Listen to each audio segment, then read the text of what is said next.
여호와께서 모세에게 이르시되 바로에게 들어가서 그에게 이르라.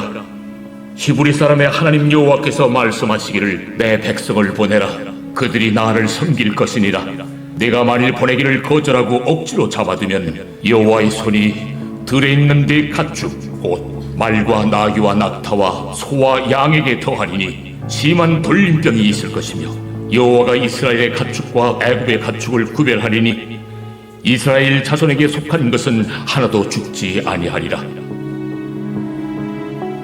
하시고 여호와께서 기한을 정하여 이르시되 여호와가 내일 이 땅에서 이 일을 행하리라 하시더니 이튿날에 여호와께서 이 일을 행하시니 애굽의 모든 가축은 죽었으나 이스라엘 자손의 가축은 하나도 죽지 아니한지라. 바로가 사람을 보내어 본즉 이스라엘의 가축은 하나도 죽지 아니하였더라. 그러나 바로의 마음이 완강하여 백성을 보내지 아니하니라. 여호와께서 모세와 아론에게 이르시되 너희는 화덕의 재 두 움큼을 가지고 모세가 바로의 목전에서 하늘을 향하여 날리라. 그 재가 애굽 온 땅에 티끌이 되어 애굽 온 땅에 사람과 짐승에게 붙어서 악성 종기가 생기리라. 그들이 화덕의 재를 가지고 바로 앞에 서서 모세가 하늘을 향하여 날리니 사람과 짐승에게 붙어 악성 종기가 생기고 요술사들도 악성 종기로 말미암아 모세 앞에 서지 못하니 악성 종기가 요술사들로부터 애굽 모든 사람에게 생겼습니다. 그러나 여호와께서 바로의 마음을 완악하게 하셨으므로 그들의 말을 듣지 아니하였으니 여호와께서 모세에게 말씀하심과 같더라. 여호와께서 모세에게 이르시되 아침에 일찍 일어나 바로 앞에 서서 그에게 이르기를 히브리 사람의 하나님 여호와의 말씀에 내 백성을 보내라. 그들이 나를 섬길 것이니라. 내가 이번에는 모든 재앙을 너와 네 신하와 네 백성에게 내려 온 천하에 나와 같은 자가 없음을 네가 알게 하리라. 내가 손을 펴서 돌림병으로 너와 네 백성을 쳤더라면 네가 세상에서 끊어졌을 것이나 내가 너를 세웠음은 나의 능력을 네게 보이고 내 이름이 온 천하에 전파되게 하려 하였음이니라. 네가 여전히 내 백성 앞에 교만하여 그들을 보내지 아니하느냐. 내일 이맘때면 내가 무거운 우박을 내리리니 애굽 나라가 세워진 그날로부터 지금까지 그와 같은 일이 없었더라. 이제 사람을 보내어 내 가축과 내 들에 있는 것을 다 모으라. 사람이나 짐승이나 무릇 들에 있어서 집에 돌아오지 않는 것들에게는 우박이 그 위에 내리리니 그것들이 죽으리라 하셨다 하라. 바로의 신하 중에 여호와의 말씀을 두려워하는 자들은 그 종들과 가축을 집으로 피하여 들였으나 여호와의 말씀을 마음에 두지 아니하는 사람은 그의 종들과 가축을 들에 그대로 두었더라. 여호와께서 모세에게 이르시되 너는 하늘을 향하여 손을 들어 애굽 전국에 우박이 애굽 땅의 사람과 짐승과 밭의 모든 채소에 내리게 하라. 모세가 하늘을 향하여 지팡이를 들매 여호와께서 우레소리와 우박을 보내시고 불을 내려 땅에 달리게 하시니라. 여호와께서 우박을 애굽 땅에 내리심에 우박이 내림과 불덩이가 우박에 섞여 내림이 심히 맹렬하니 나라가 생긴 그때로부터 애굽 온 땅에는 그와 같은 일이 없었더라. 우박이 애굽 온 땅에서 사람과 짐승을 막론하고 밭에 있는 모든 것을 쳤으며 우박이 또 밭의 모든 채소를 치고 들의 모든 나무를 꺾었으며 이스라엘 자손들이 있는 그곳 고센 땅에는 우박이 없었더라. 바로가 사람을 보내어 모세와 아론을 불러 그들에게 이르되 이번은 내가 범죄하였노라. 여호와는 의로우시고 나와 나의 백성은 악하도다. 여호와께 구하여 이 우레소리와 우박을 그만 그치게 하라. 내가 너희를 보내리니 너희가 다시는 머물지 아니하리라. 내가 성에서 나가서 곧 내 손을 여호와를 향하여 펴리니 그리하면 우레소리가 그치고 우박이 다시 있지 아니할지니 세상이 여호와께 속한 줄을 왕이 알리이다. 그러나 왕과 왕의 신하들이 여호와 하나님을 아직도 두려워하지 아니할 줄을 내가 아나이다. 그때에 보리는 이삭이 나왔고 삼은 꽃이 피었으므로 삼과 보리가 상하였으나 그러나 밀과 쌀보리는 자라지 아니한 고로 상하지 아니하였더라. 모세가 바로를 떠나 성에서 나가 여호와를 향하여 손을 펴 펴. 우레소리와 우박이 그치고 비가 땅에 내리지 아니하니라. 바로가 비와 우박과 우레소리가 그친 것을 보고 다시 범죄하여 마음을 완악하게 하니 그와 그의 신하가 꼭 같더라. 바로의 마음이 완악하여 이스라엘 자손을 내보내지 아니하였으니 여호와께서 모세에게 말씀하심과 같더라.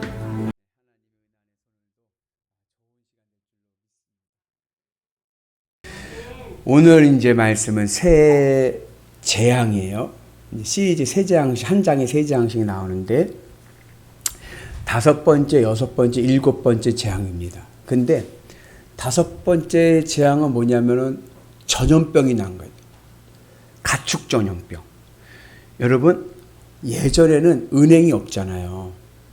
그리고 예전 이 시대 때는 화폐의 의미가 크질 않아요. 그죠? 그 뭐가 크냐면 실물이 중요해요. 실물. 내가 갖고 있는 게. 그래서 그 당시에 재산의 가장 큰 척도는 뭐냐면 가축이 얼마나 있느냐입니다. 예전에도 우리도 뭐가 많은 집이 부자냐면 소가 많은 집이 부자인 거예요. 그죠? 네. 가축은 현찰하기도 되고 뭘 하기도 좋은데 이 옛날일수록 경제가 불안전하면 이 현찰은 의미가 없습니다. 실물을 가지고 요즘은 금이 그 역할을 하죠. 금. 네. 그래가지고 경기가 안 좋으면 금값이 올라가죠. 근데 이 가축들에게 병이 돌림병이들 다 죽어버린 거. 그걸 이제 악질이라고 하는데 그 병이 걸렸고 또 두 번째로 무슨 일이 있었냐면은 악한 종기가 난 거예요. 독종이 난 거예요. 종기가 났는데 이게 동물, 가축에만 있는 게 아니라 사람에게도 막 옵는 거예요. 사람하고 그 요술사들이, 애굽의 요술사들이 가축이 할 때는 막 나댔지만은 사람이 전염되니까는 나오질 못하는 거예요. 자기도 전염되니까. 그래서 이게 뭘까? 했더니 이제 그 성경 연구하는 분들은 아마 이게 흑사병, 패스트, 전염병, 쥐 있잖아요. 쥐 같은 것들로 매개체가 돼가지고 옮는 전염병. 그런 게 이제 저긴 거예요. 이건 여담인데 제가 영암에 총각으로 서리 전도사로 목회를 나갔는데요. 총각이 그 서리고 그러니까 아무것도 사회 경험이 없잖아요. 그러니까 빨래도 제가 하잖아요. 그 이제 빨래를 해가지고 넣는데 그 베란다 같이 이렇게 해놓은 데가 있는데 위에 그 지붕, 그 슬레이트로 이렇게 그늘 이렇게 했잖아요. 그 위에 모기장을 친 거예요. 그 안에다가. 그러니까 비도 들어오지 말고 모기도 들어오지 말고 이렇게 쳐놓은 거예요. 그래서 그 슬레이트 지붕하고 모기장 이 지붕하고 사이에 공간이 좀 있잖아요. 그죠? 근데 제가 빨래를 해가지고 그 안에다가 이제 모기장 안에다가 베란다처럼 해놓은 데다가 이제 빨래를 널어놔요. 몰랐죠? 근데 그때 우리 교회에서 키우던 고양이 한 마리, 나비가 하나 있었어요. 얘는 들어왔다 나갔다 지 마음대로 해요. 뭐 오고 싶으면 오고 말고 싶으면 말고 지 마음대로인데 잘 몰랐어요. 아침에 이제 일어나서 이렇게 보면은 가끔 가다가 그 바닥에 장판을 깔아놨는데 베란다 같은 데다가 이게 피가 떨어져 있는 거예요. 피가. 그 몰랐죠. 저는 맨 처음에는. 왜 이게 뭐가 피가 떨어지지? 그냥 대수롭게 닦았어요. 그러고서 이제 옷을 입으면 몸이 가려워. 몸이 가려운 거예요. 옷을 입으면. 그 이상하다. 한두 달이 지난 거예요. 그리고 났는데 보니까는 무심코 봤더니 또 하루는 피가 이렇게 밑에 뚝뚝 떨어져. 그 위에 봤더니 이 나비 녀석이 쥐를 잡아다 그 위에서 쥐를 먹고 있던 거예요. 그 쥐의 털이고 먼지고 제 빨래에다 묻어가지고 제 몸이 가려웠던 거예요. 그래도 아직 살아있습니다. 유행성 출혈에 걸리지 않고. 그래서 제가 큰일 날 뻔했다. 근데 내가 안 걸린 건 군대에서 예방주사 맞아서 그런 건 아닌가 그랬는데 하여튼 이 쥐를 통해 매개로 해가지고 병이 막 돌아버린 거예요. 그리고 세 번째는 뭐냐? 우박. 자 보세요. 맨 처음에 가축이 재앙을 당했어요. 그 다음에 사람하고 가축이 당했어요. 그 다음에 우박이. 여러분 애굽은 더운 나라잖아요. 더운 나라인데 우박은 눈덩이 얼음덩이잖아요. 우박이 떨어졌던 기상이변이 일어난 거예요. 우박이 떨어지니까 어떻게 됐어요? 다 박살나죠. 사람도 다치고 가축도 다치고 또 뭐도 다쳐요? 농작물도 다치죠. 네. 그렇게 이제 재앙이 일어납니다. 이 세 재앙의 공통점이 두 가지가 있는데 하나는 여기서 나오는 가축의 전염병과 악한 종기병과 전염병과 우박은 전형적으로 성경에서 하나님이 심판하실 때 사용되는 도구들입니다. 하나님이 심판하실 때 쓰던 도구들인 거예요. 그게 하나의 공통점이고, 그러니까 이건 지금 하나님의 심판도 이루어지고 있다는 거고, 두 번째 공통점은 뭐냐면 경제적 손실입니다. 막대한 경제적 손실이 일어났어요. 가축이 죽어버리니 재산을 다 잃어버리죠. 가축이 병들고 내가 병들면 돈이 또 나가잖아요. 농작물까지 다 망가졌으니 망했죠, 이제. 국가를, 가정을, 사회를 받쳐주는 가장 밑바닥 근간이 뭡니까? 경제죠. 하나님께서 경제를 쳐버리시는 거예요. 그래가지고 어려움을 경하게 되니까 비로소 이 경제가 흔들리니까 이제 완악했던 바로의 마음이 흔들리고 있게 되죠. 그래서 이 오늘 말씀에 보면 이 경제적인 재앙의 원인이 어디서 왔느냐? 그거는 바로의 교만으로 온 겁니다. 내가 한다. 바로가 꺾이지를 않는 거예요. 꺾이지를 않으니까 하나님께서 뭘 쳐버렸어요? 경제를 쳐버리신 거예요. 경제를.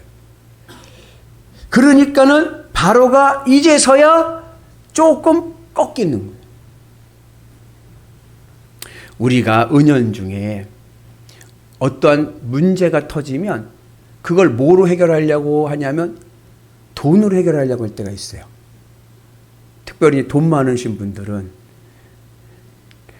뭐가 문제인데 얼마면 되는데 돈으로 해결하려고 합니다. 근데 돈으로 해결하실 때 중요한 지혜가 있어요. 그건 뭐냐면 내가 이 돈으로 해결하는 이 방법과 이 결과물이 하나님의 뜻을 가로막아서는 안 됩니다. 돈이 나쁘다는 얘기가 아니에요. 돈을 많이 쓰십시오. 많이 쓰시는데 내가 쓰는 이 돈이 하나님의 뜻을 막아버려서는 안 되는 거예요. 그러면 꺾어버리십니다. 그래서 우리가 신앙의 지혜는 뭐냐? 내가 이 하나님 주신 재물을 선용해야 되고, 내가 어떤 문제를 해결하고 하는 내가 물질로 뭘 하려고 하는 이 것들이 하나님의 뜻에 맞고 하나님 기뻐하시는 일들이 되는 은혜가 있기를 축복합니다. 그래서 우리가 그런 말 할 때가 있어요. 재수 온 붙었네. 재수 온 붙었다는 말 들어보셨어요? 제가 오늘 말씀한 딱 그 말인 거예요. 예. 재수 좋은 날은 뭐예요? 재수라는 말이 뭐예요? 돈이 많이 들어가고 운이 좋은 거야. 재수가 좋다는 것은 운이 좋다. 돈이 들어온 운이 좋아서 돈이 많이 들어왔다는 거예요. 그러니까 돈이 많이 들어오고 재수가 좋으면은 기뻐요. 근데 재수 온 붙었다는 거냐 뭐냐면 그 돈이 들어오는 그 운수에 이 벌레가 붙어버린 거예요. 쉽게 말해 옴이 붙어버린 거예요. 그래가지고 재산에 뭐예요? 재수의 운이, 재물의 운이 깎여버리는 거예요. 없어지는 거예요.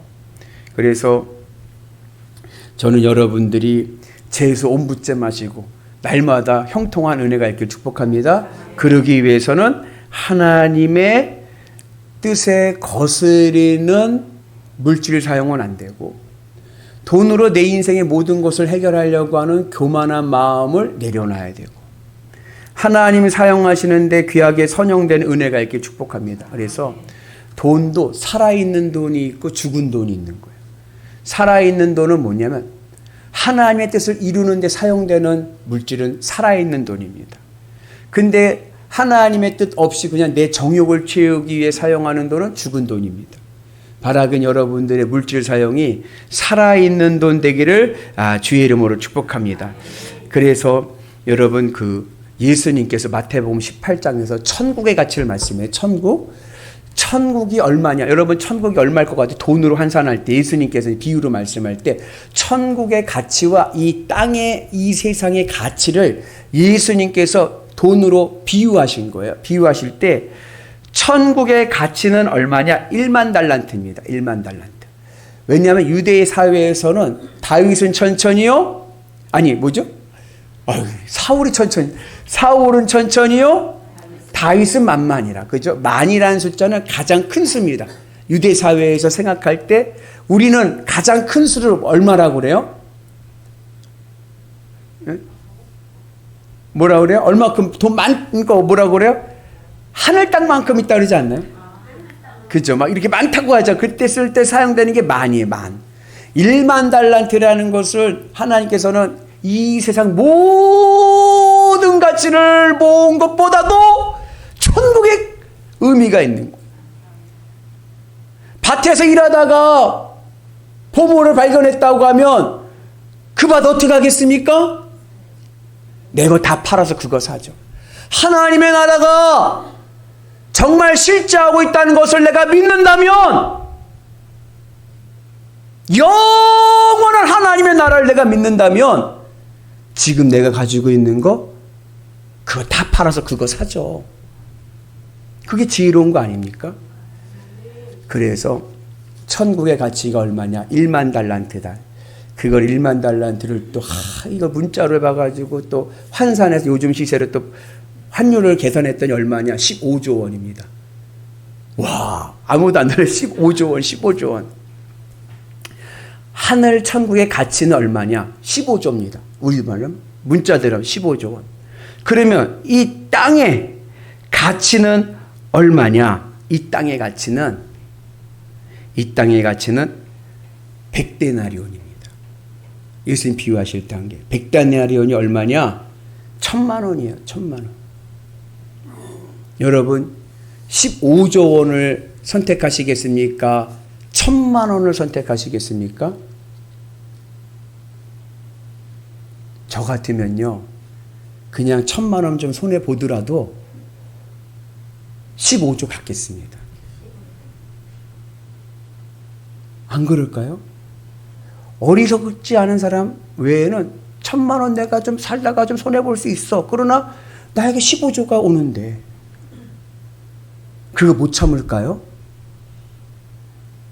그 은혜가 있기를 축복합니다. 그래서 이 땅에 살아가면 돈 쓸 때도 많고 막 그러지만 늘 생각할 때는 천국을 사는 게 가장 최고의 선택입니다. 지난번에 우리 연회 때 그 목사 안수식 할 때 이정원 감독님이라 은퇴하신 분 계신데 장로님 아시죠? 이분이 주책인 주책이야. 근데 좀 배울 만한 교훈도 있긴 있어. 이분이 무슨 얘기를 했냐면, 이제 목사 안수 받는 분들은 다 젊잖아요. 다 총각 이제 세대 이제 신혼인 분들이 많잖아요. 근데 이분이 자기 옛날 결혼식 사진을 보여주는 거예요. 결혼식 사진 봤더니 자기는 뭐 작업복 같은 거 입었어요. 결혼식에 작업복을 입었어요.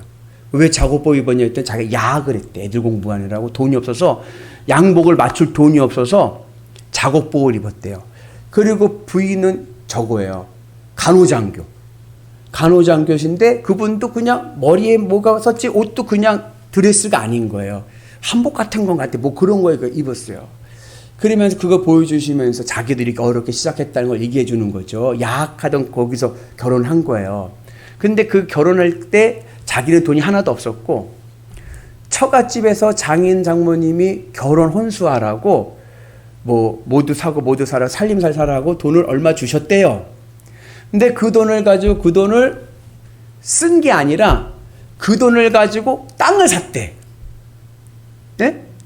땅을 사고 그리고 목회 열심히 한 거죠. 근데 그게 10년이 지나고 20년이 지나고 30년이 지나고 그분의 재산이 얼마인 줄 아세요? 1000억이 넘어요. 1000억이. 아마 감리교 목사 중에 제일 부자고 1000억이 넘어. 그분이 그러면서 거기까지 이렇게 했으면 좋은데 거기다 자기가 한 달에 내는 세금 2천 몇백만 원이고 뭐 그런 것도 돈 자랑해가지고 나중에 이거는 뭐 자괴감이 든다. 우리 뭐냐 막 그랬는데 그분이 하신 메시지 뭐냐, 내가 지금 여기 작고 보잘것없이 목회를 시작하지만 제가 보기에는 하나님의 나라의 가치는 더 강하다, 더 크다는 것을 말씀하신 것 같아요. 그래서 우리가 이 땅의 삶의 가치가 얼마? 1000만 원. 내가 들어갈 천국의 가치는 얼마? 15조 원. 어디를 가요? 어느 곳을 잡으시겠습니까? 15조 원을 잡죠. 네. 하늘 천국의 가치를 가지고 나가는 은혜가 있기를 주님의 이름으로 축복합니다. 그래서 그러한 삶을 살아가기 위해서는요, 우리가 이 땅에 살아갈 때에 내 인생의 문제를 돈으로 해결하려고 하지 마시고, 돈이 많으시면은 그 많으신 대로 선용해서 많이 쓰시고, 주의 뜻 이루는데 살아있는 돈으로 많이 쓰시면 돼요. 그리고 내 삶 속에서 내가 하나님 앞에 온전히 서게 되면 더 큰 은혜와 복이 임하게 될 줄로 믿습니다. 그리고 꼭 문제를 돈으로만 해결하려고 하지 마시고, 우리는 무엇을 해결한다? 믿음으로 사는 자는. 그렇죠? 믿음으로 주님 앞에 나와서 기도하는 은혜가 있기를 축복합니다.